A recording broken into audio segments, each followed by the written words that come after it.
Welcome back. તો આગામી 24 કલાક ગુજરાત માટે ભારે છે। હવામાન નિષ્ણાંત અંબાલાલ પટેલે ભારે વરસાદની આગાહી કરી છે। ઉત્તર ગુજરાત અને મધ્ય ગુજરાતમાં વરસાદની આગાહી કરવામાં આવી છે। ભારે વરસાદ આગામી સમયમાં થઈ શકે છે। કચ્છ અને સૌરાષ્ટ્રમાં વરસાદ થઈ શકે છે। પાટણ, સમી, પાલનપુર, બનાસકાંઠા સહિતના વિસ્તારમાં વરસાદની આગાહી કરવામાં આવી છે।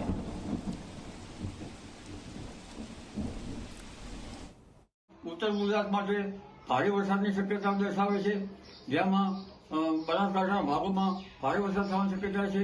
કેટલાક ભાગમાં ભારે વરસાદ થવાની શક્યતા રહેશે। પાટણ, સમી હારીજમાં ભાગમાં પણ વરસાદ થવાની શક્યતા છે। મહેસાણા કેટલાક ભાગોમાં પણ ભારે વરસાદ થવાની શક્યતા રહેશે। આ ઉપરાંત અરવલ્લી, સાબરકાંઠાના ભાગોમાં કેટલાક ભાગમાં ભારે વરસાદ થવાની શક્યતા રહેશે। પંચમહાલના કેટલાક ભાગોમાં ભારે વરસાદ થવાની શક્યતા રહેશે। અને આજ સાંજ સુધીમાં લગભગ મધ્ય ગુજરાતના ભાગોમાં પણ વરસાદ થવાની શક્યતા છે। દક્ષિણ ગુજરાતના ભાગમાં ભારે વરસાદ ઝાપટા પડશે। મધ્ય ગુજરાતના ભાગોમાં અને મહીસાગરના ભાગોમાં વરસાદ થતા આજ સાંજ સુધીમાં અમદાવાદ, ગાંધીનગરના ભાગોમાં પણ વરસાદ થવાની શક્યતા છે।